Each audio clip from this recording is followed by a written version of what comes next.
circoncision, l'ancienne vie est passée et l'homme devient une nouvelle créature.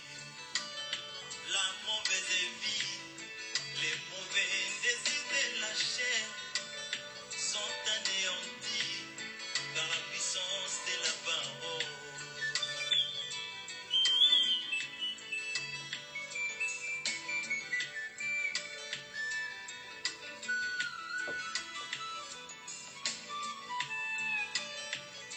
J'ai vu Pierre après la vision du Saint-Esprit. Il s'est levé pour prêcher la parole de Dieu. Oh, en entendant bien, beaucoup d'hommes sont blessés. Et ma Bible me dit qu'il y eut 3000 convertis. Mais pourquoi pas dans notre temps? D'un côté, la parole est allégée. Chers bien-aimés, que la paix, la grâce et la miséricorde du Seigneur soit votre partage de partout où vous êtes. Encore bienvenue à la table du Seigneur. Nous continuons toujours avec notre sujet. Je crois que bientôt là, nous allons mettre une petite virgule. Et il y aura un programme de prière qui va être donné d'ici là pour clôturer avec cet enseignement. Alors, nous étions en train de parler, nous parlons, disons, sur un thème que nous avons tiré dans le livre de Psaume 103, verset 14. Et puis, 1 Thessaloniciens, chapitre 5, verset 23. Dieu sait de quoi nous sommes formés, il se souvient que nous sommes poussière. Dans ce thème, nous sommes en train de comprendre que Dieu, il s'est donné un devoir de nous prendre de la poussière pour nous amener quelque part. Il connaît nos faiblesses, il connaît nos imperfections, mais il s'est donné cette volonté de travailler afin que nous ne restions pas le même. Avec le critique des Thessaloniciens, on comprend que Dieu travaille pour que notre être, qui est composé de 3 parties, esprit, âme et corps, soit gardé irrépréhensible. C'est là que nous avons compris que Dieu travaille pour que notre délivrance soit totale. Délivrance de l'esprit, délivrance de l'âme, ainsi que délivrance du corps. Dieu, lorsqu'il libère quelqu'un, il libère d'abord son âme, son esprit, son âme, et il libère aussi le corps de la personne. Alors voilà pourquoi ça paraît des fois difficile, mais l'apôtre Paul nous a exhorté que c'est lui qui vous a appelé, c'est lui qui le fera. C'est-à-dire, Dieu ne fait pas un travail incomplet. Si tu as appelé, il va libérer et ton esprit, et ton âme, ainsi que le corps. Voilà pourquoi l'apôtre Jean a parlé dans une de ses lettres. Il souhaite qu'on prospère à tous égards, qu'on prospère l'état de nos âmes et que nous soyons en bonne santé.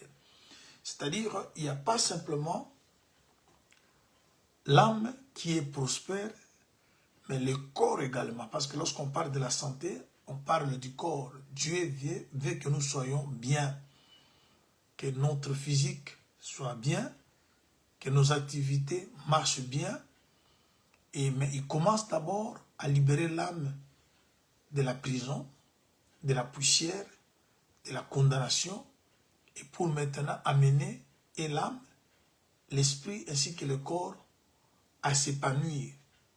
C'est ce que nous sommes en train de bénéficier à travers cet enseignement. Il sait que nous sommes poussière, oui, mais il ne s'arrête pas là. 1 Samuel chapitre 2 verset 8 nous parle, Dieu tire de la poussière le pauvre et il relève du fumier l'indigent pour le faire asseoir sur le trône afin de partager le trône de gloire avec les grands. Vous voyez?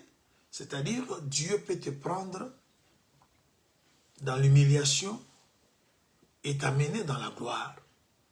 Dieu, il est celui qui amène les gens dans la cour de grands. Avec Dieu, il faut toujours espérer. Quand tu as Dieu dans ta vie, sache que des choses merveilleuses peuvent toujours se réaliser. Personne ne peut mettre un point dans ta vie aussi longtemps Dieu a un plan de bonheur pour te donner un avenir de l'espérance. Les gens peuvent te maudire, les gens peuvent dire tout ce qu'ils veulent, mais ils ne peuvent pas mettre le point dans ta vie. Parce que le dernier mot, la dernière parole appartient à notre Dieu pour ta vie. Et dans cet enseignement, nous avons vu beaucoup de choses. Dieu, il est lui aussi l'autel qui est venu être érigé sur le mont Ébal. On a vu deux montagnes, Garizim, où la bénédiction était prononcée, et Ébal, où la malédiction était prononcée. Mais quand on construit maintenant un autel sur le mont Ébal, c'est pour détruire toute malédiction qui a été prononcée. Voilà pourquoi le Seigneur Jésus, il est venu nous libérer de la malédiction de la loi. Il a effacé l'acte et les ordonnances qui nous condamnaient. Il a livré en spectacle les principautés, les dominations et les autorités. C'est ce que nous sommes en train de bénéficier dans cet enseignement. Il sait d'où nous sommes venus, mais il a aussi un plan pour nous amener quelque part. Actuellement, tu peux être dans la poussière, mais sache que Dieu a le pouvoir de retirer quelqu'un de la poussière. Tu es dans le fumier, tu es un indigent, le Seigneur peut faire de toi une personne différente de ce que tu as toujours été. Alors voilà un peu ce que nous avons suivi depuis tout le temps que Dieu a permis que nous puissions parler de ce sujet. Alors nous étions arrivés à un point où Dieu nous a parlé de trois personnes, Noé, Daniel et Job. Là je suis dans Ézéchiel chapitre 14. Et nous avons pris le temps d'expliquer Noé, pourquoi Daniel. Et maintenant là nous sommes en train de parler de Job. Ces trois hommes ont été jugés, ils ont été trouvés justes. Et le Seigneur a dit que ces hommes, ils ne peuvent pas mourir, même si la décision est prise de détruire un pays et que les trois se retrouvent dans le pays en question et ne seront pas tués ni morts, mais ils sauveront leur âme à cause de leur justice. On a compris que ces trois-là, c'était des justes. Or, il nous a toujours été demandé, d'après Matthieu 6, 33, de chercher premièrement le royaume et la justice de Dieu. Ce qui veut dire que celui qui a trouvé la justice, il ne meurt point. Celui qui a trouvé déjà la justice de Dieu, toutes choses seront résolues, tous les problèmes qu'il a dans sa vie peuvent se résoudre sans qu'il y ait beaucoup d'acrobatie. Parce que le schéma de Dieu est qu'on cherche d'abord le royaume et la justice. Une fois que le royaume et la justice sont trouvés, toutes les choses nous seront données par-dessus. Et voilà pourquoi ces gens que je venais de citer, ont trouvé la justice et Dieu maintenant le place à un niveau élevé. Et c'est là que nous avons commencé à décortiquer la vie de chacun d'eux. On a parlé de Noé, on a parlé de Daniel, et là nous chutons en parlant de Job. Mais avec Job, qu'est-ce qu'on a remarqué? Job a eu trois étapes dans sa vie. L'étape première, c'est lorsqu'il vivait dans l'abondance. Il avait toute sa famille, ses enfants, ses serviteurs, sa richesse, sa santé, la paix dans son foyer, sa femme même. Mais l'étape seconde, c'est l'étape où Job a tout perdu. Il a perdu la richesse, le serviteur, le bien, les enfants, sa santé et son mariage même, parce que quand vous avez une femme qui vous dit maudit Dieu et mère, c'est-à-dire on avait pris un bon mariage. Mais tout ça, Job a fini par remporter. Après cette étape de l'épreuve, il y a eu une autre étape de la restauration. Alors, ces trois étapes de la vie de Job cachent beaucoup d'enseignements, beaucoup de choses qui doivent édifier le saint, parce qu'il est écrit, les choses qui sont écrites, elles sont écrites pour notre instruction. Ce qui est arrivé aux bien-aimés, aux frères et sœurs qui nous ont précédés, aujourd'hui ces choses nous servent de leçons. L'apôtre Paul l'a dit dans 1 Corinthiens chapitre 10, lorsqu'il parlait sur l'histoire d'Israël. Voilà pourquoi les Écritures, comme la Bible dit, toute Écriture est inspirée, elle est utile pour instruire, corriger, convaincre, ainsi de suite. Alors quand nous lisons les Écritures, nous devons tirer des instructions, nous devons prendre des choses qui doivent aider notre marche. Alors, maintenant, qu'est-ce qu'on remarque? Job a été témoigné, Dieu a dit que Job, c'est un serviteur différent de tout ce qui peut exister. Il dit que mon serviteur, Job, il est différent de tous les gens de sa génération. On a trouvé en Job l'intégrité, la crainte de Dieu, et il sait comment se détourner du mal. Ce sont les choses que Dieu a parlé, a présenté lorsqu'il témoignait Job devant Satan.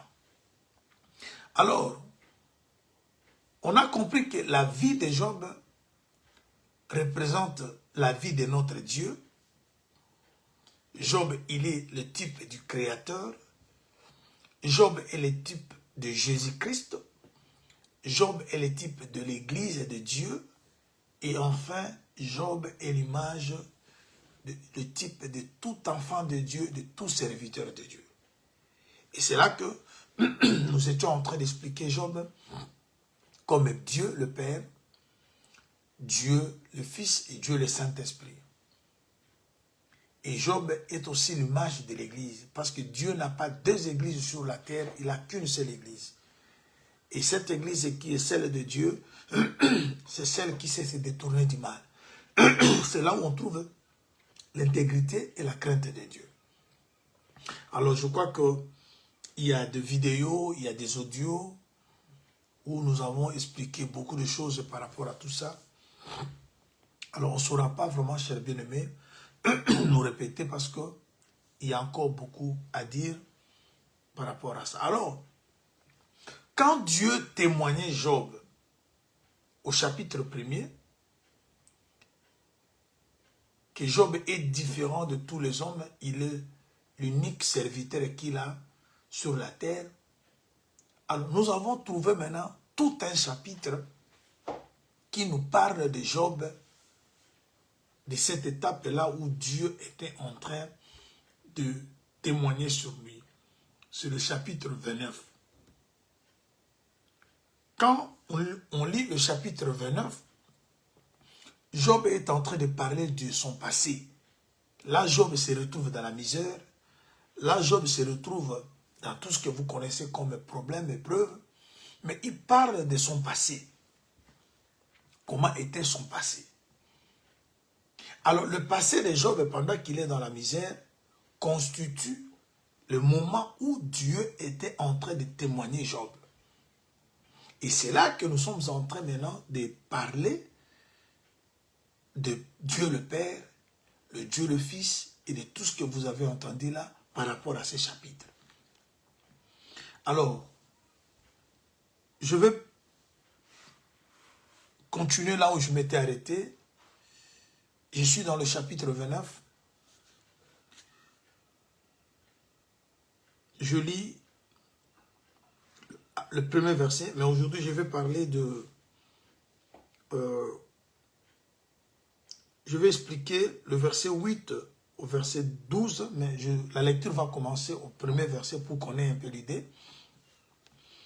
Job prit de nouveau la parole sous forme sentencieuse et dit, « Oh, que ne puis-je être comme au mois du passé, comme au jour où Dieu me gardait, quand sa lampe brillait sur ma tête, que sa lumière me guidait dans les ténèbres, que ne suis-je comme au jour de ma vigueur, où Dieu veillait en ami sur ma tente, quand le Tout-Puissant était encore avec moi, et que mes enfants m'entouraient, quand mes pieds se baignaient dans la crème, et que les rochers répandaient près de moi des ruisseaux d'huile. Si je sortais pour aller à la porte de la ville, je me faisais préparer un siège dans la place. Le jeune gens se retirait à mon approche, le vieillard se levait et se tenait debout, le prince arrêtait leur discours et mettait la main sur leur bouche. La voix des chefs se taisait et leurs langues s'attachaient à leur palais. L'oreille qui m'entendait me disait heureux, l'œil qui me voyait me rendait témoignage, car je sauvais le pauvre qui implorait du secours et l'orphelin qui manquait d'appui. La bénédiction du malheureux venait sur moi, je remplissais de joie le cœur de la veuve. Alors, voilà. Aujourd'hui, je vais parler du verset 8 au verset 13.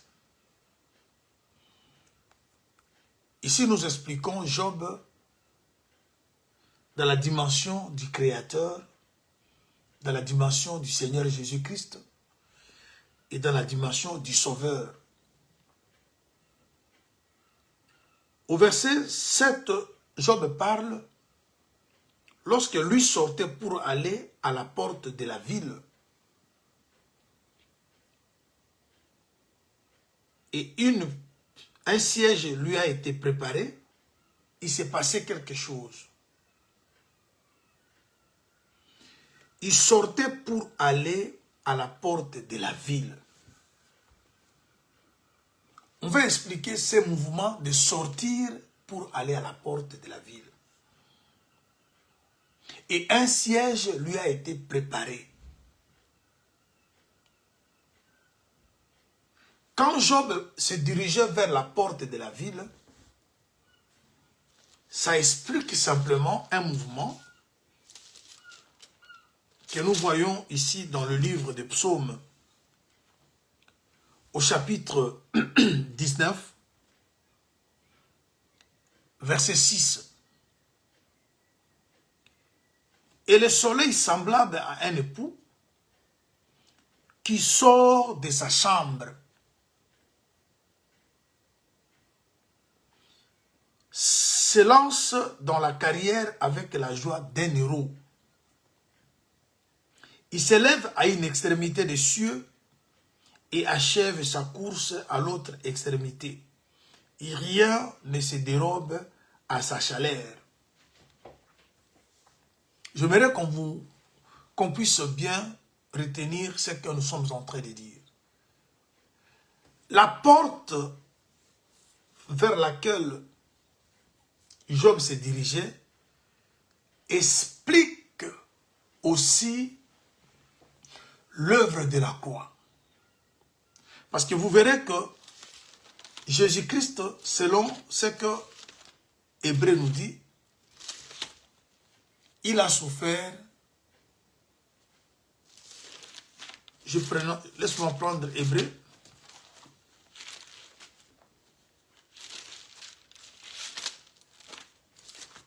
Hébreu chapitre 13.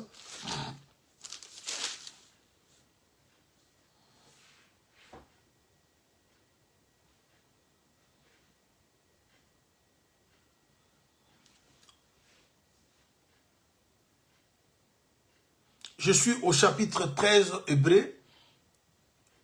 Je prends le verset 12.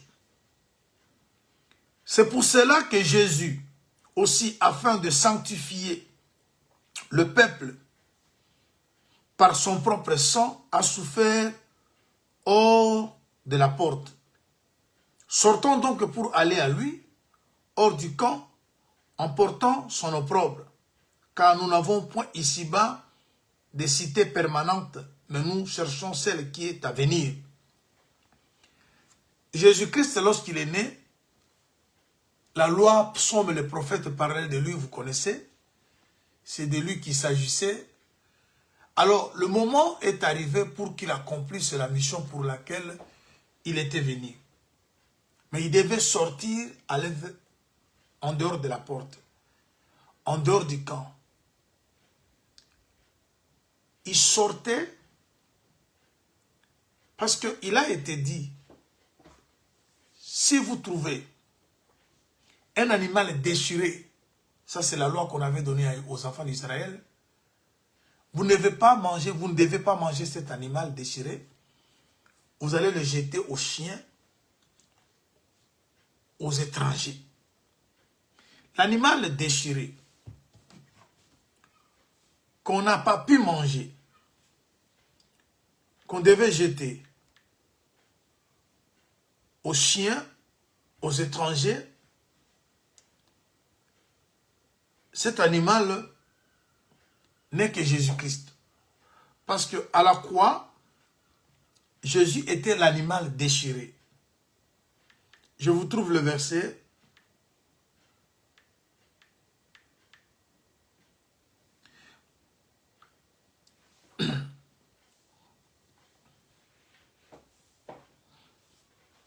Voilà.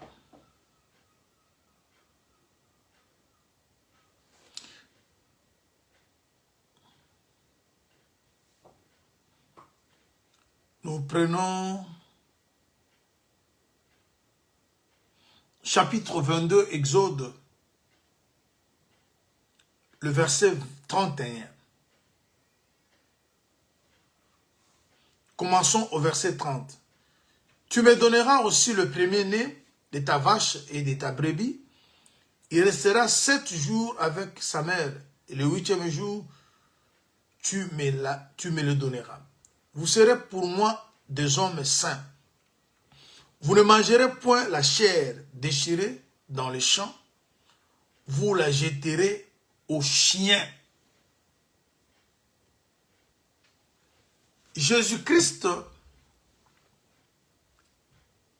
il est l'animal déchiré. Parce que vous avez vu Jésus à la croix, il avait sur lui de blessures, de plaies. Parce que vous allez vous rappeler que toute la loi devait s'accomplir dans la vie de Jésus-Christ. Œil pour œil, dent pour dent, pied pour pied, main pour main, brûlure pour brûlure, blessure pour blessure, meurtrissure pour meurtrissure. Tout ça, Jésus l'a accompli. Alors, Jésus est un animal qu'on avait déchiré.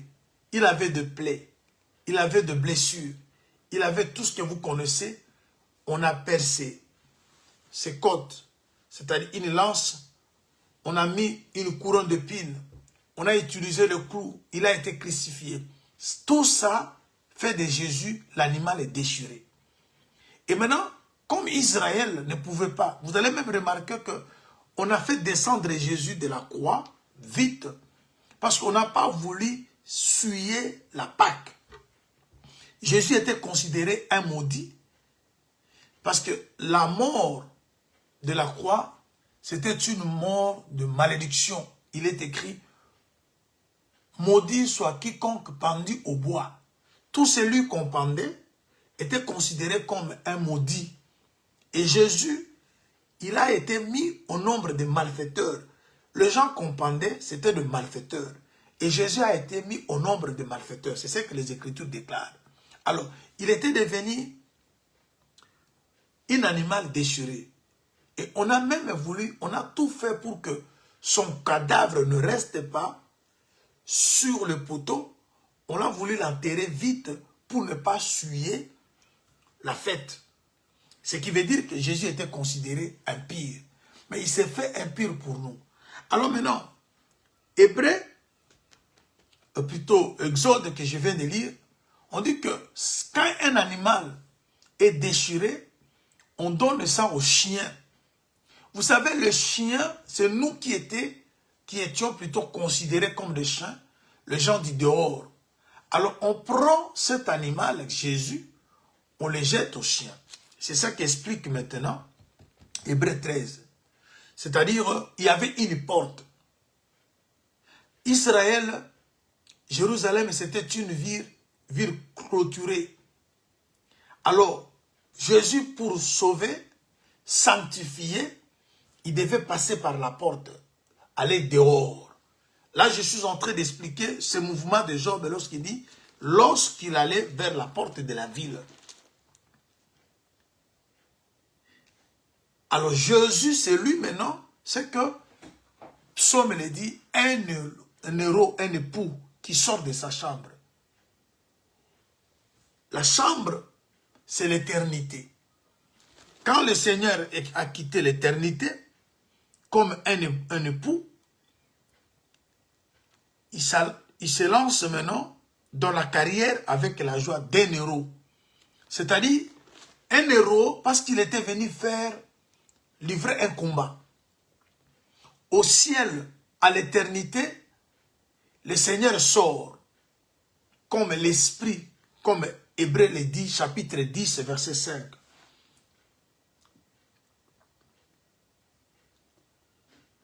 Hébreu 10, verset 5 dit, Christ entrant dans le monde. Autrement dit, le soleil quitte sa chambre, il se lance dans la carrière comme un héros. Parce qu'il est venu combattre. Alors pour combattre, le Christ avait besoin d'un corps. Hébreu le dit. Christ entre dans le monde, il a dit, tu m'as formé un corps. Et je suis venu faire ta volonté. Quelle est cette volonté? C'était de mourir à la croix. Or, la mort de Jésus à la croix, c'était une bataille. C'était un combat. Il était un héros. Parce qu'on ne peut pas être un héros sans combattre. Mais il n'a pas combattu comme esprit, mais il a combattu en ayant le corps. Parce que le combat qu'il avait, c'était de livrer son corps, afin que nous qui étions captivés, puissions devenir libres. Et là, vous verrez maintenant, Hébreu dit, au verset 12, chapitre 13, c'est pour cela, Jésus aussi, afin de sanctifier le peuple par son propre sang, a souffert hors de la porte. C'est-à-dire, il était dans la ville. Mais il sort, il passe par la porte pour aller sanctifier le peuple. Et tout celui, le verset qui suit, qui veut être sanctifié, doit également sortir, rejoindre le Seigneur en dehors. Parce qu'il est l'animal qu'on a jeté dehors. Le chien bénéficie de cela. Alors, si tu veux avoir la vie, il faut que tu acceptes de porter l'opprobre. Que tu sois traité un chien, que tu sois traité une prostituée. Mais cependant, le Seigneur a dit, le prostitué et le publicain dévanceront les enfants d'Israël dans le royaume. C'est-à-dire, nous qui étions autrefois tout ce que les gens connaissent, mais grâce à cet évangile qui nous a rejoints, cet évangile que nous avons reçu, a fait que nous dévancions ceux qui se croyaient juste comment, parce qu'ils ont rejeté celui par qui le salut devait passer. Alors, retournons dans Job. Là, je suis au verset 7. Il dit, si je sortais pour aller à la porte de la ville, et si je me faisais préparer un siège dans la place, c'est-à-dire quand Job sort pour aller à la porte, il y a une place, il y a un siège qui lui est préparé. Chers bien-aimés, la croix de Jésus a donné à notre Seigneur une place. C'est pour cela que je vais dire à quelqu'un, ton élévation, ton succès est caché derrière la souffrance.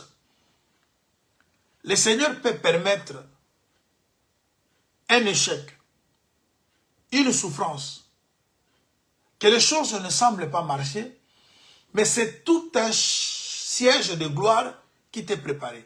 Vous savez, permettez que je vous lise une écriture. D'abord, je prends Ésaïe. Ésaïe chapitre 22. Ésaïe 22. Je lis également le verset 21, 22.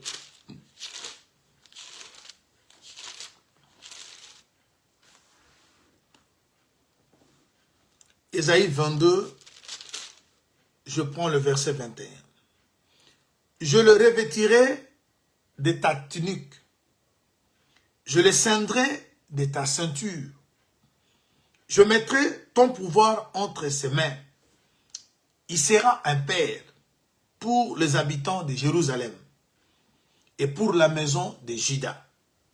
Je mettrai sur son épaule la clé de la maison de David.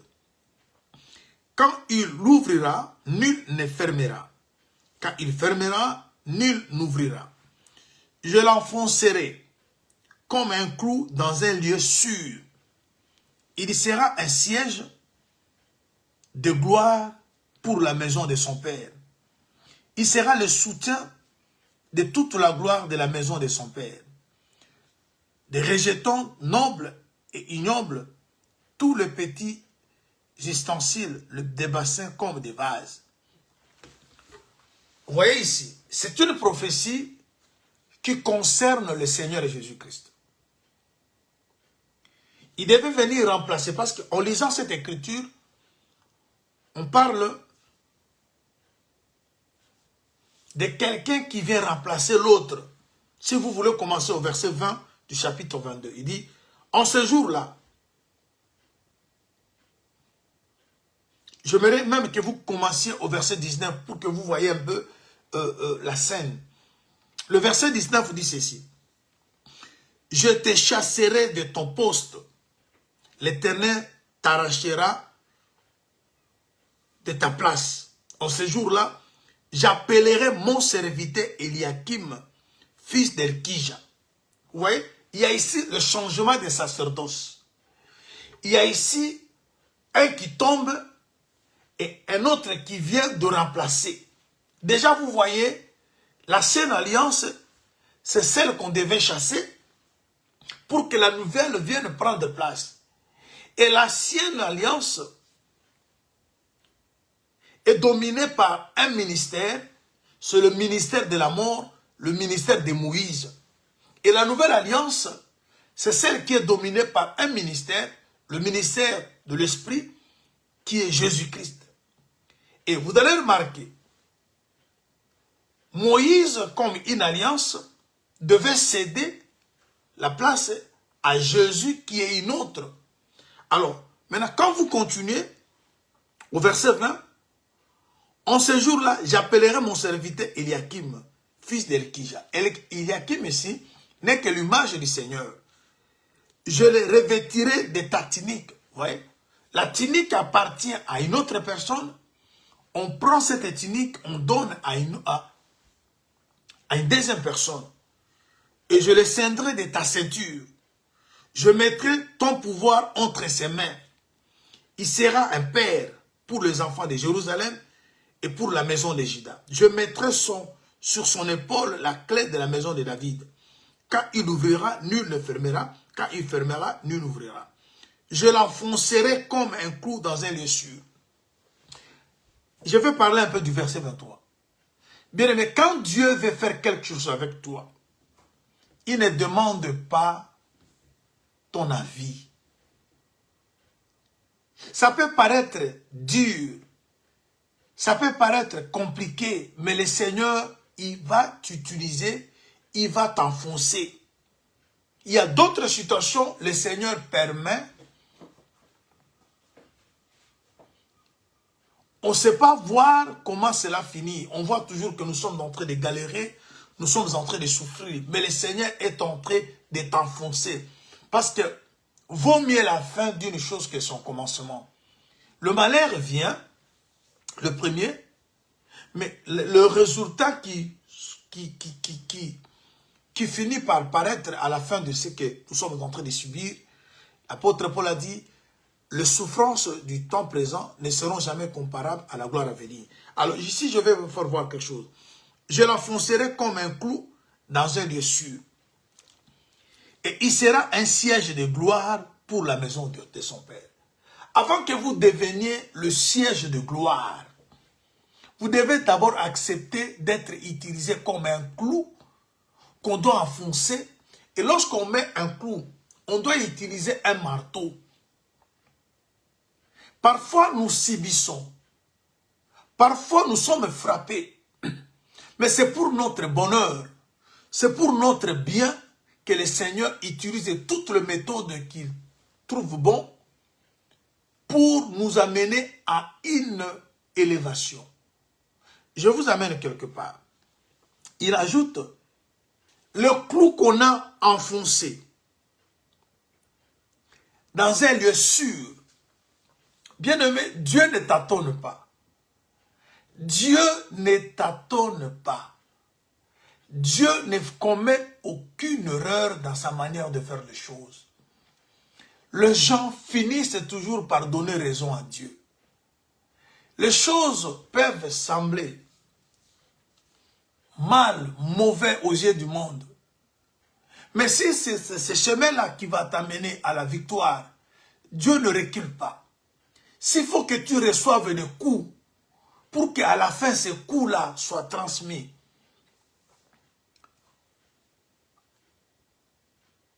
à ton bonheur, le Seigneur ne recule pas. Je vous amène quelque part.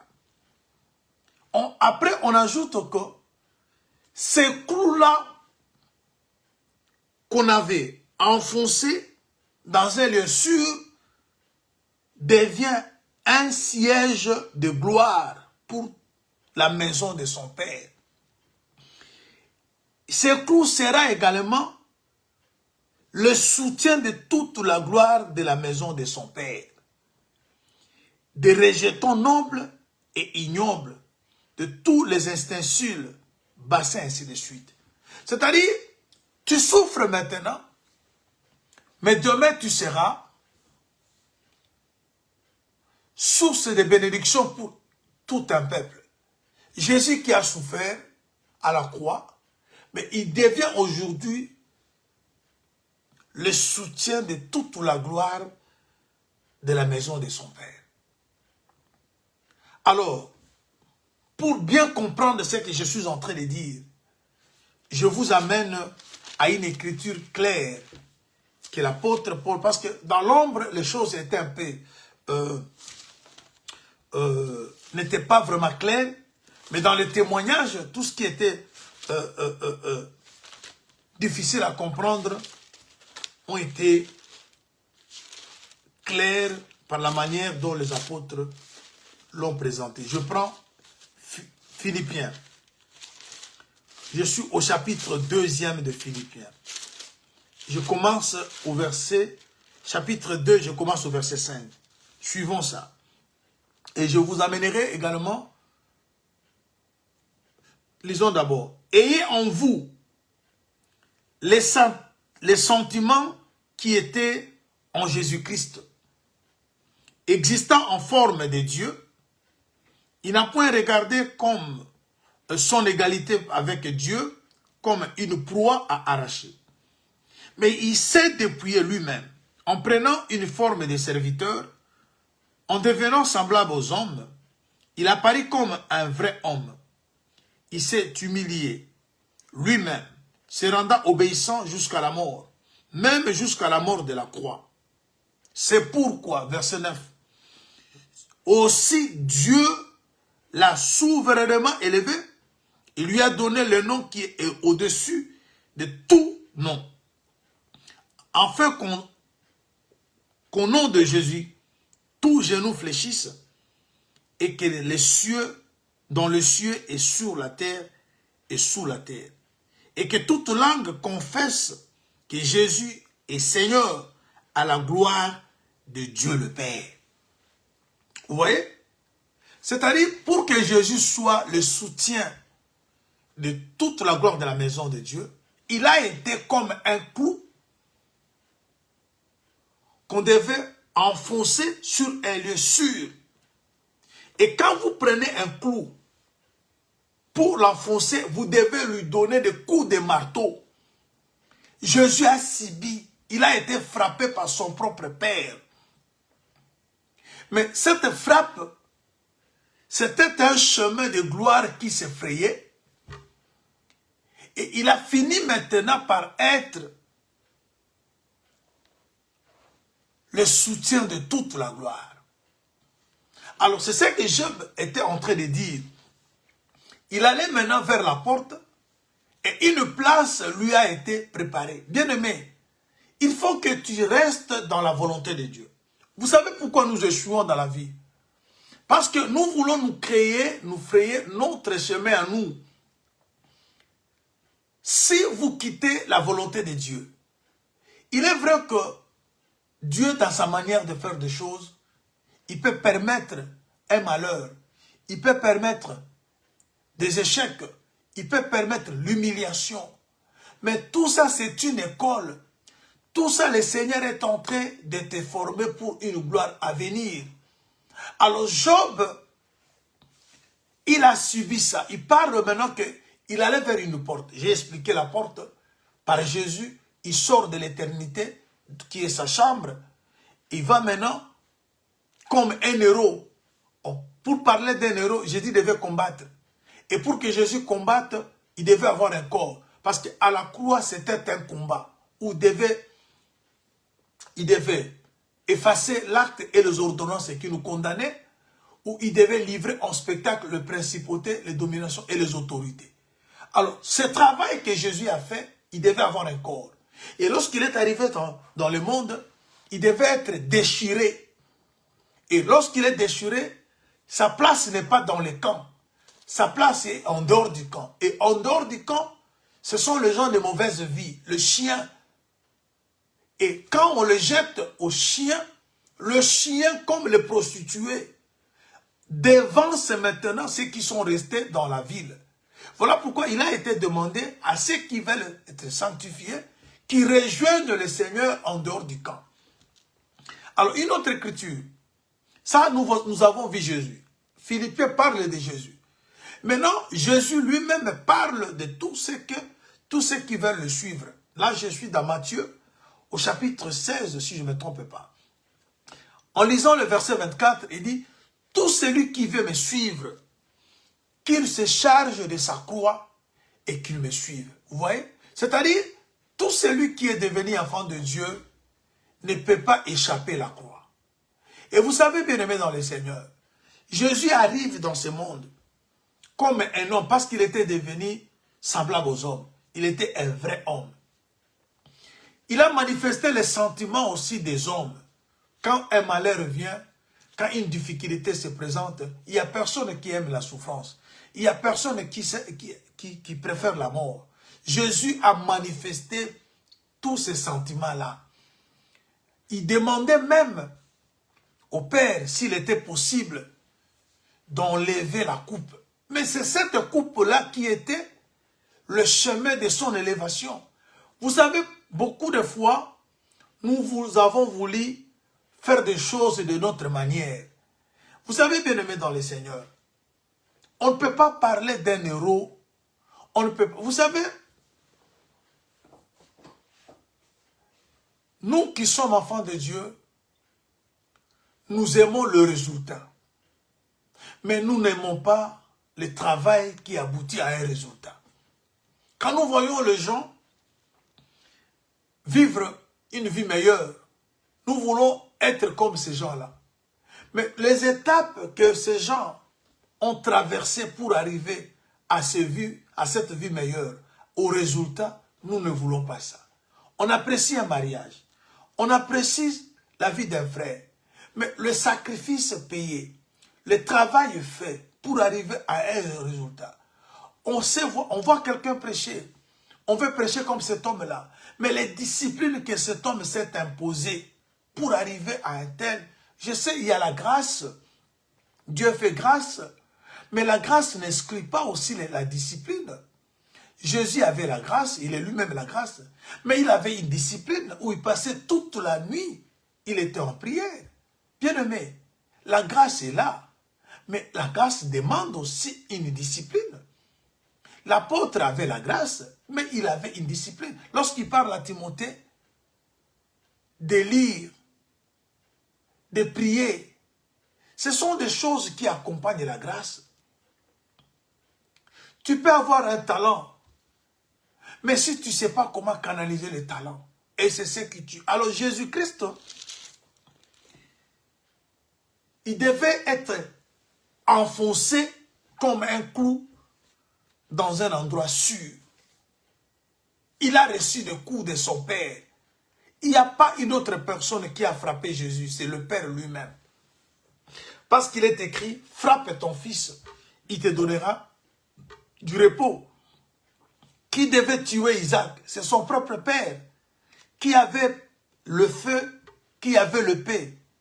Au début, ce sont des serviteurs qui transportaient le feu ainsi que le paix.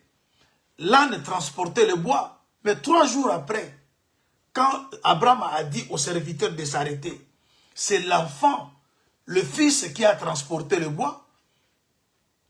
Et le père lui-même, il prend le paix ainsi que le feu. Quand vous avez le paix, c'est le jugement. Quand vous avez le feu, c'est le jugement. Qui devait sacrifier son fils? C'est le Père lui-même. Lorsqu'ils arrivent sur la montagne de Morija, il n'y avait pas le diable, il n'y avait pas un serviteur, il n'y avait pas non plus Moïse. Parce que Moïse, c'est l'un des serviteurs qu'on a dit stopper quelque part. Le prophète sont aussi l'un des serviteurs, parce qu'il y en avait 2, qu'on a dit stopper quelque part. Et maintenant le Père lui-même s'est chargé de l'affaire. C'est-à-dire celui qui a... Voilà pourquoi Jésus disait, quand on lui posait des questions, on lui disait que le roi a dit que j'ai le pouvoir de te libérer. Jésus a dit, personne ne peut avoir le pouvoir sur moi si ce pouvoir ne lui a pas été donné de mon Père. Si Jésus était sacrifié parce que Dieu avait accepté. C'est pour dire que le coup que Jésus a reçu, c'est le coup que le Père lui-même lui a donné. Parce qu'il devait l'enfoncer dans un lieu sûr. Dieu ne regarde pas tes caprices. Dieu regarde le plan qu'il a sur toi. Il a un plan de bonheur pour te donner un avenir de l'espérance. Mais si pour arriver à cet avenir, pour que tu arrives à ce que Dieu est en train de prévoir pour toi, il suffit que tu passes dans la souffrance. Dieu n'hésitera pas. Tu peux beau pleurer, tu peux tout faire. Dieu va t'enfoncer, il va te donner des coups. Jusqu'à ce que tu comprends que cette place-là, c'est pour toi. Et à la fin de recevoir le coup, tu seras maintenant un siège de gloire. Parce que le résultat du travail, le résultat de la frappe que tu subis auprès du Seigneur, fera maintenant que le monde parle de toi. Nous parlons de ces gens aujourd'hui, de Job et consorts, parce qu'ils ont accepté le coup que Dieu leur donnait. Vous allez voir, Job parle même que c'est Dieu lui-même qui le frappait. Alors, mettons des sorciers à côté. Il est vrai que les sorciers existent, mais aucun sorcier peut toucher à ta vie si Dieu ne permet pas.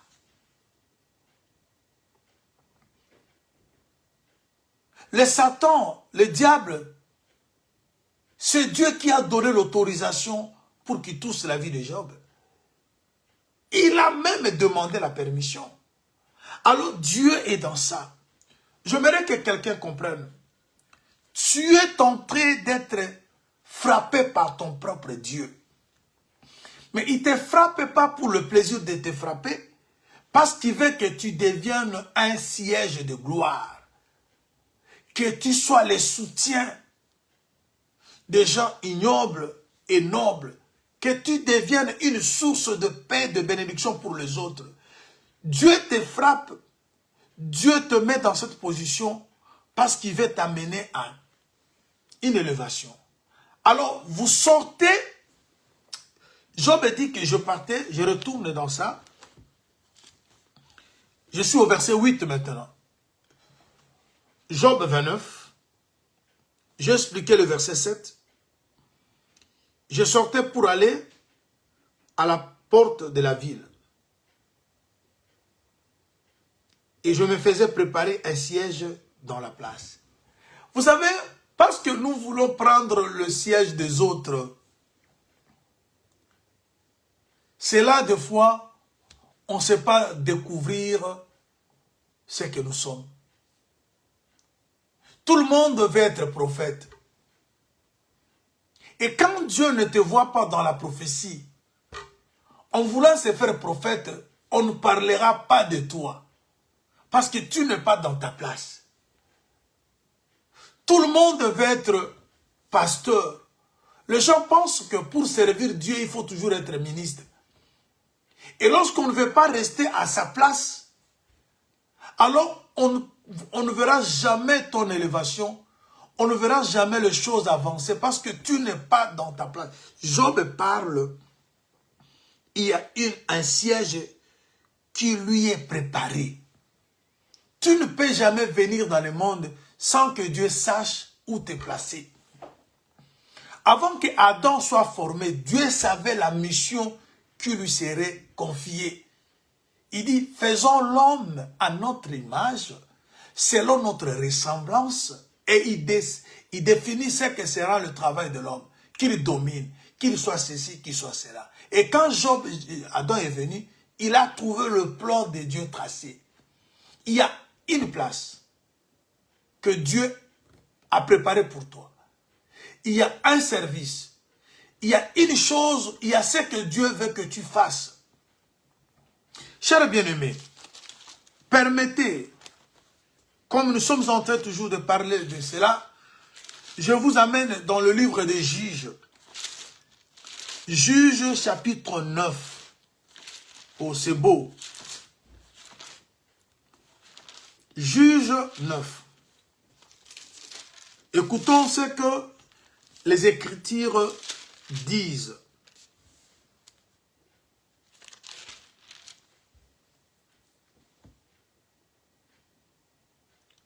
Je suis au verset 8.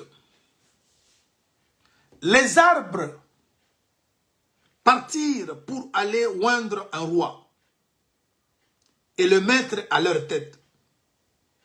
Ils dirent à l'olivier, règne sur nous. Mais l'olivier leur répondit, renoncerai-je à mon huile qui m'assure les hommages des dieux et des hommes pour aller planer sur les arbres? Et les arbres dirent au figuier, viens, toi règne sur nous. Mais le figuier leur répondit, renoncerai-je à ma douceur et à mon excellent fruit pour aller planer sur les arbres? Et les arbres dirent à la vigne, viens, toi, règne sur nous. Mais la vigne leur répondit, renoncerai-je à mon vin qui réjouit Dieu et les hommes pour aller planer sur les arbres? Alors les arbres, tous les arbres dirent au buisson d'épines, viens, toi, règne sur nous. Et le buisson d'épines répondit ainsi de suite. Vous voyez, les arbres se contentent de leur rôle.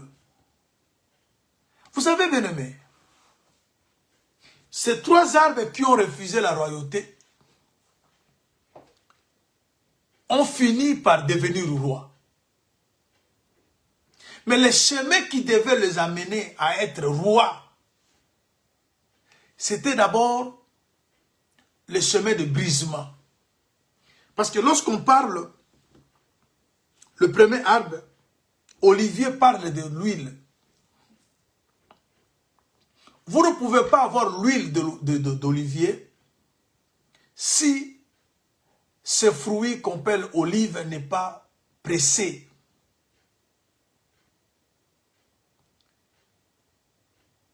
Ici, Olivier accepte d'être pressé, d'être frappé. Parce que vous ne pouvez pas avoir l'huile si vous n'arrivez pas à presser les olives. Il faut que vous pressiez les olives, ça vous donne l'huile. Mais il est content, l'olivier est contente d'être pressé. Il dit que quand je suis pressé et que je donne l'huile, je me réjouis de ça.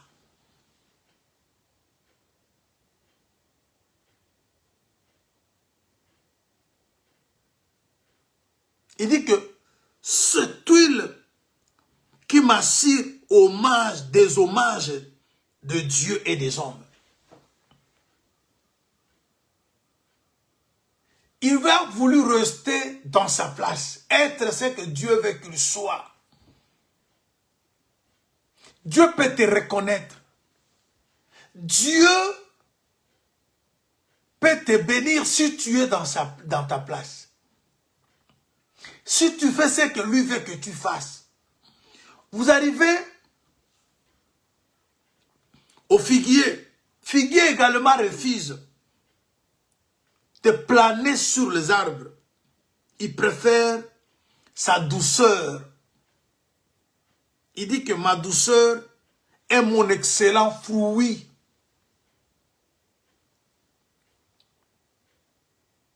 Et lorsqu'on parle de la douceur, on parle de l'humilité, on parle de la simplicité. Il y a des gens qui veulent toujours qu'on le reconnaisse grand. Mais ici, le figuier, il est en train de vanter sa douceur. Et enfin, on parle de la vigne. La vigne dit que non, moi je préfère donner le vin que d'aller planer. Or, pour qu'on ait le vin, il faut que vous arriviez à presser le raisin. Tout ça, ça part d'une vie de sacrifice qui amène maintenant à un hommage, à un résultat. Alors, ces trois arbres qui ont refusé la royauté ne parlent que de notre Seigneur Jésus-Christ. Lorsque Jésus est venu, il a été proposé d'être roi. Mais Jésus a dit que mon royaume n'est pas de ce monde. Parce que si Jésus était resté roi comme le monde souhaitait, il n'allait pas être tué. Mais il allait être le roi de ce monde. Mais Jésus a d'abord cherché être le roi du royaume des cieux. Parce que vous pouvez tout posséder dans ce monde. Mais si vous ne possédez pas le ciel, bien aimé, c'est le ciel qui influence la terre. Si vous ne gagnez pas une place à côté de Dieu, même si le monde vous donne tout ce qu'il peut vous donner, vous allez le perdre. Les gens qui sont dignitaires aujourd'hui, les gens qui gouvernent le monde, un jour viendra, ils seront tous vaincus.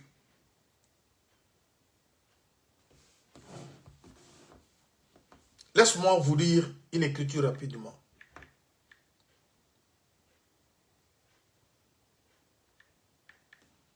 C'est vraiment...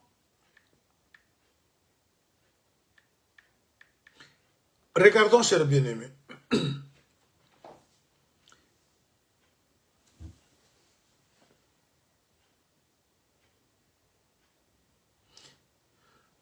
Apocalypse chapitre 17. Apocalypse 17, le verset 14. Ça, c'est une écriture que je vais lire rapidement. Et puis, on revient dans ce que nous sommes en train de dire. Apocalypse 17, le verset 13-14.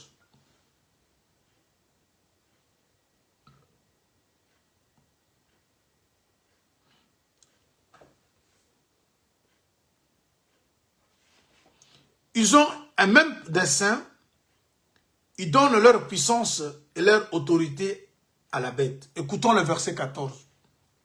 Je suis dans le livre d'Apocalypse 17. Ils combattront contre l'agneau et l'agneau les vaincra. Parce qu'il est le Seigneur des seigneurs. Les élus et les fidèles qui sont avec lui les vaincront aussi. Vous voyez? Ici, on parle de ce qui va se passer dans le jour à venir. Le combat de Armageddon, où le Seigneur va vaincre tout le roi du monde. Mais on précise ici que les élus également vaincront. Les fidèles aussi vaincront. C'est-à-dire quoi? Bien aimé, gagner le monde sans gagner le ciel, c'est de la peine perdue. Parce que ce monde finira par être détruit. Les gens que vous voyez aujourd'hui, ils sont forts. Un moment viendra, ils ne seront plus forts. Mais qui va le vaincre? Vous avez vu même dans Daniel 2, on dit qu'une pierre qui venait sans le secours d'une main, cette pierre venait du ciel. Elle est venue détruire la statue. Mais si vous gagnez le ciel, vous allez aussi gagner la terre. Parce que quand le Seigneur viendra vaincre le roi de ce monde, il sera maintenant le roi sur cette terre. Mais il a d'abord été le roi au ciel. C'est pour cela, le Seigneur, dans sa logique, il veut que nous puissions d'abord chercher le royaume des cieux. Si vous avez le royaume des cieux, le Seigneur vous donnera aussi le pouvoir sur la terre. Mais il y a des gens qui font l'inverse. Ils préfèrent d'abord le pouvoir du monde. Quand vous avez le pouvoir du monde, vous ne saurez pas prendre le pouvoir du ciel. On prend d'abord le pouvoir du ciel et vous aurez maintenant le contrôle du monde. Il faut que l'âme, l'esprit soit d'abord libéré. Quand votre esprit est libéré, et vous saurez maintenant libérer votre corps. Mais ça ne se fait pas le contraire. Si le corps est libéré, le corps ne saura pas libérer l'âme. Vous venez à l'église, c'est bien, mais vous cherchez d'abord les solutions matérielles.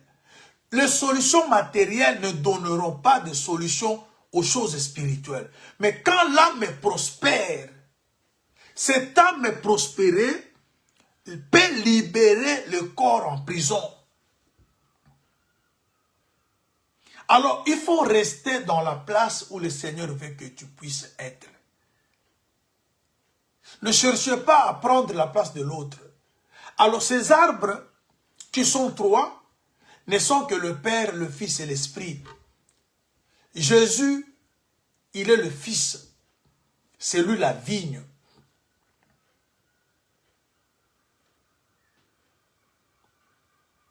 Qui devait être pressé, donner son sang. L'olivier qui parle du Saint-Esprit, c'est toujours le Seigneur. Il vous est avantagé que je m'en aille. Pour que le Saint-Esprit soit donné, ça demandait la mort. Voilà pourquoi on devait presser l'olive pour qu'on puisse avoir l'huile. C'est toujours Jésus. Mais il passe par la mort pour régner. La douceur, c'est l'agneau. Pour libérer le peuple, le Seigneur n'est pas venu comme un lion, il est venu comme un agneau. Mais au jour à venir, on parlera de la colère de l'agneau. Pour la libération du peuple, le Seigneur est venu dans la faiblesse, dans la simplicité. Alors, chers bien-aimés, vous qui voulez être grand, commencez à être petit. Vous qui voulez gagner, commencez par perdre. Perdre quoi? Perdre, comme l'apôtre Paul dit, tout ce qui était gain pour moi, je le considérais comme une perte. À cause de l'excellence de la connaissance. Quand vous croisez Jésus, il faut perdre. Alors, Job dit ceci. Lorsqu'il allait à la porte, il y a un siège qui lui était préparé.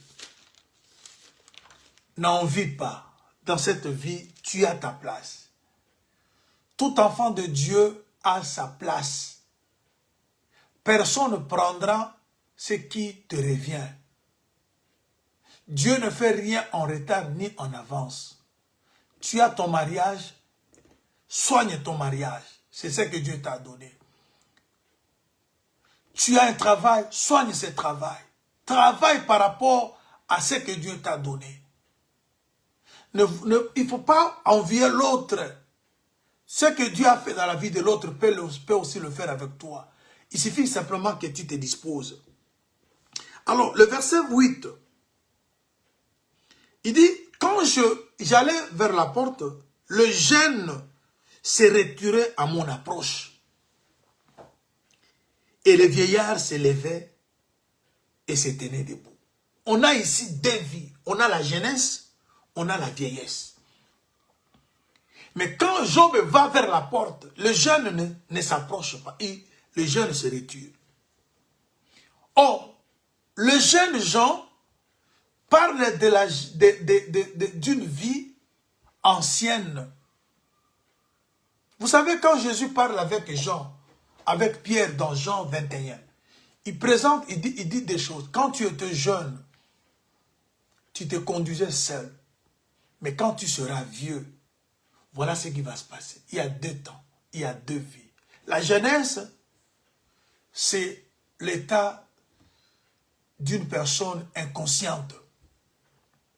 La genèse, c'est aussi la vie charnelle. Permettez que je prenne vite une écriture. Je suis dans Ecclésiaste. Voilà pourquoi tout le monde ne s'approche pas de la prédication de la croix. Elle est une folie pour ceux qui périssent. Mais c'est une puissance pour ceux qui sont sauvés. Quand Job va vers la porte, il parle de la croix. Parce que le véritable Job qui est Jésus, vers la porte, c'était là où il a été crucifié. Et Jésus à la croix, il était devenu de l'opprobre. Tout le monde ne s'approche pas. Le gens se retiraient de lui parce qu'ils le voyaient. Permettez que je lise le verset. Ecclésiaste 11.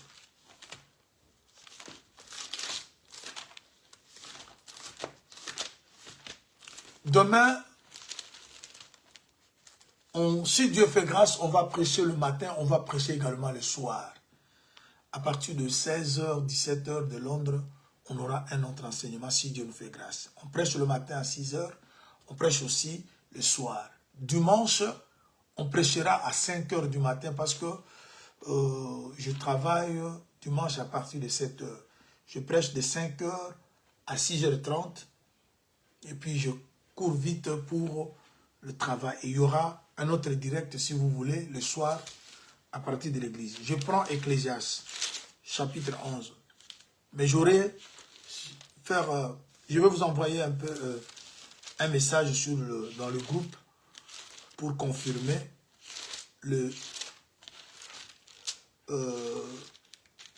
horaires de samedi demain et puis de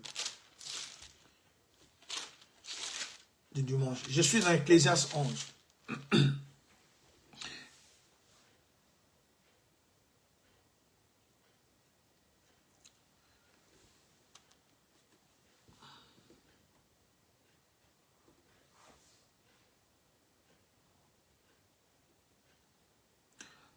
Voilà.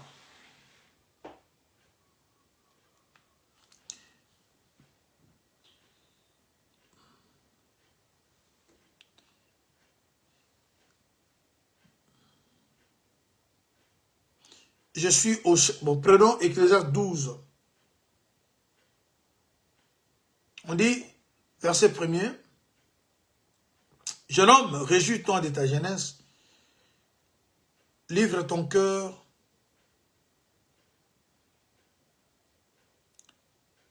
à la joie pendant le jour de ta jeunesse.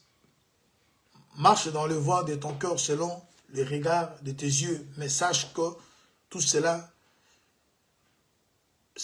pour tout cela, Dieu t'appellera en jugement. Béni soit ton cœur, le chagrin. Béni de ton cœur le chagrin. Banni de ton cœur le chagrin. Éloigne le mal de ton corps, car la jeunesse et l'aurore sont vanité. la jeunesse et l'aurore sont vanité, poursuite et devant. Ici, l'apôtre Paul dit, quelque part, fuyons le passion de la jeunesse. Maintenant, Job parle de deux catégories de gens. Lorsque lui s'approche de la porte où il y a un siège, les jeunes gens se retirent. Mais les vieillards se tiennent debout. Je vous explique maintenant le mystère de la croix. La prédication de la croix, il y a ceux qui marchent en ennemi de la croix. Ils sont jeunes. Parce que la croix a condamné les œuvres mortes. La prédication de la croix condamne toute pratique mauvaise. Et les gens qui aiment la chair, pour eux, la prédication de la croix, c'est une folie. Mais pour nous qui sommes sauvés, c'est de la puissance. Alors, les gens qui se tiennent debout, le vieillard, sont ceux qui reçoivent, ceux qui sont en train d'accueillir. Pour eux,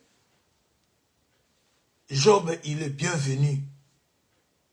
Mais pour les jeunes gens, il est venu le maltraiter. Alors, Job qui va vers la porte, c'est le Seigneur Jésus qui va vers la croix. Et il va trouver un siège. Et ce siège-là, c'est pour régner. Parce que l'œuvre de la croix a permis à Jésus d'être aujourd'hui au-dessus de tous les noms. Et devant le nom de Jésus, les genoux fléchissent.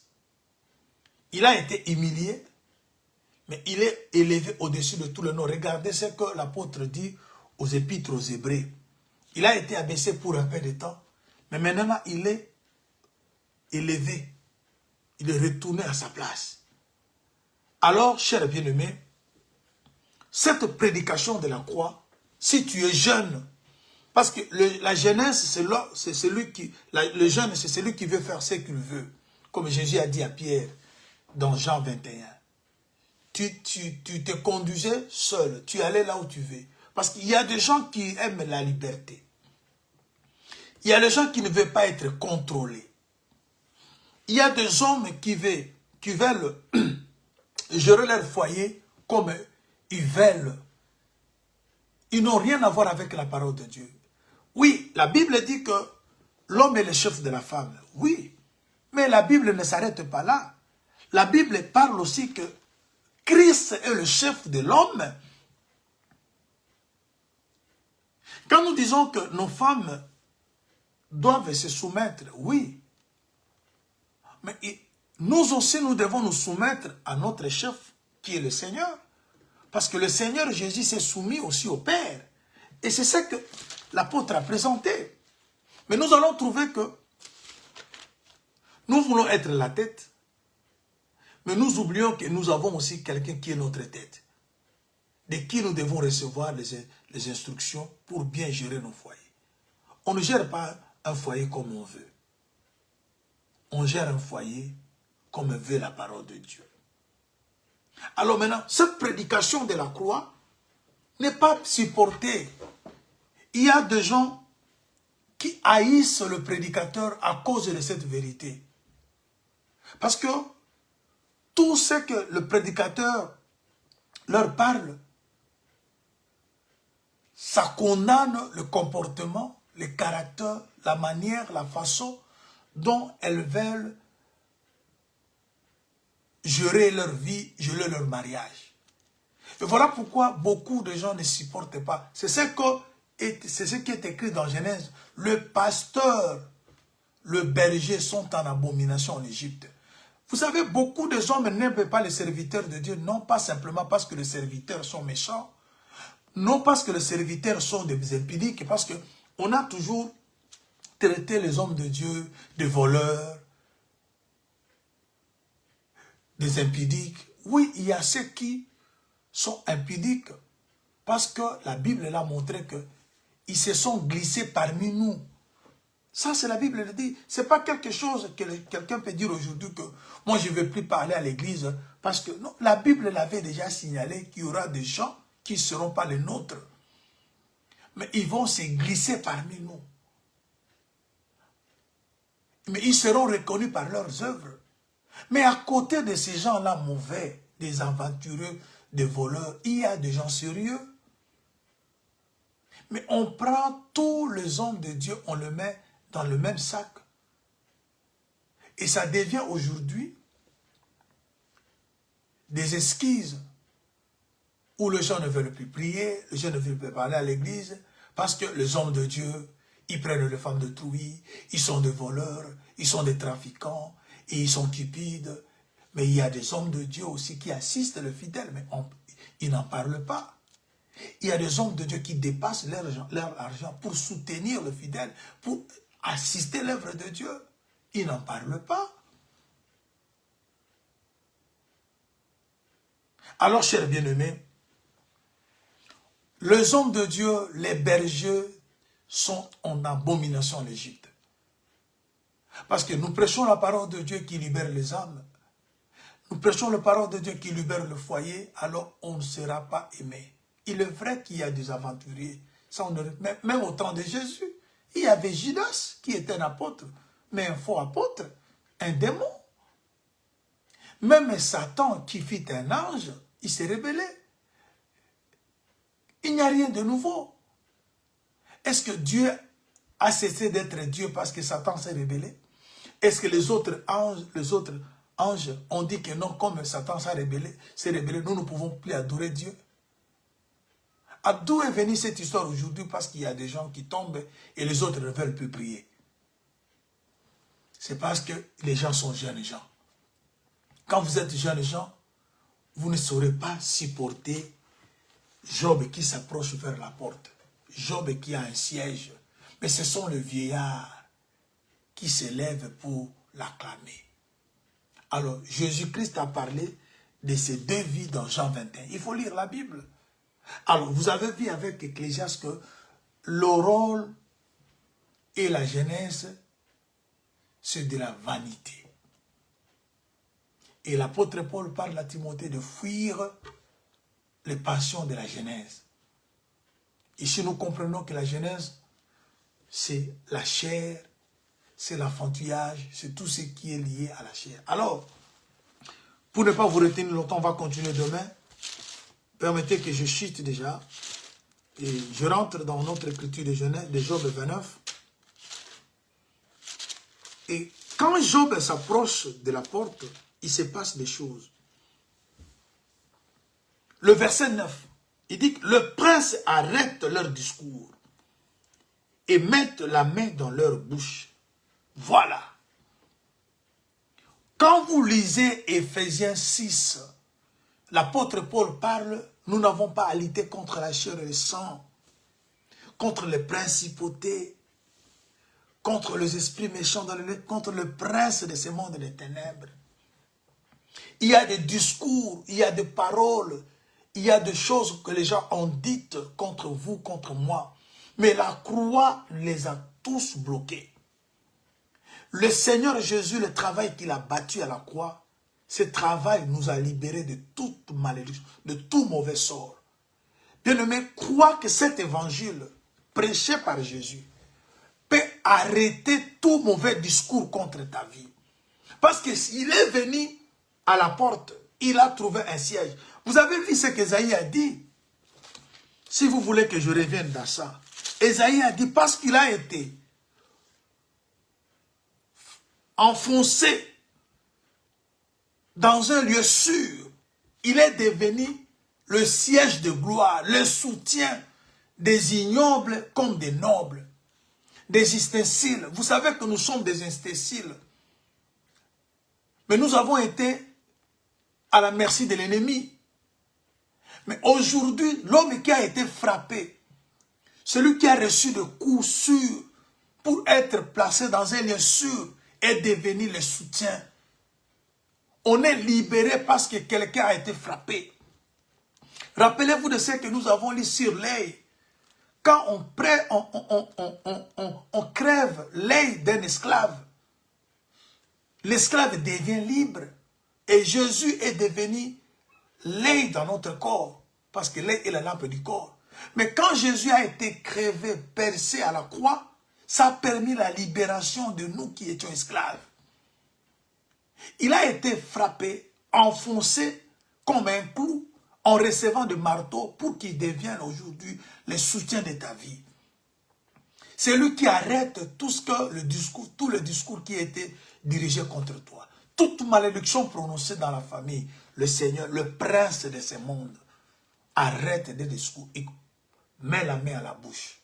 Parce que nous avons un évangile qui ferme la bouche. Lisez Tite chapitre 1 verset 11. Alors bien-aimé, je m'arrête ici. J'aimerais que tu dises à Dieu quelques mots dans ta prière de ce matin. J'aimerais que tu pries avec moi pendant quelques minutes en harmonie avec ce que Dieu vient de te parler. Bien-aimé, le Seigneur connaît ta vie. Il te fait passer sur ce chemin pour ton bonheur. Il est certes que ça fait mal. Mais si tu finis par remporter ce combat, on parlera de toi d'une femme forte. Une femme qui a changé la vie de son mari. Une femme qui a changé son entourage. Oui, il est vrai que le mari, la femme, les gens qui sont tout autour de toi se comportent mal. Mais c'est une école. Le Seigneur veut voir de quoi tu es capable. Lorsque tu vas finir par remporter, on parlera de toi. Alors reste à ta place. Ne pense pas que le mariage des autres sont meilleurs. Dans chaque maison, il y a des problèmes. Mais c'est là où Dieu t'a placé, c'est pour que tu changes les choses. Tu peux changer la vie de cette femme-là, la vie de cet homme-là, parce que l'apôtre Paul parle dans Romains 1 Corinthiens 7. Femme, ne sais pas si par toi que ton mari sera changé, ou c'est par toi que ta femme également. Alors c'est une mission, ne fuis pas ta responsabilité. Tu es né dans cette famille, Dieu sait, entouré de sorciers, pour qu'à travers toi, beaucoup connaissent Dieu. Tu es le clou. Mais pour que tu sois mis dans ta place, on doit te donner des coups. Un clou, on doit lui donner des coups pour qu'il soit vraiment mis à sa place. Et tout ce que nous recevons, nous vivons comme problème, ça prépare notre élévation.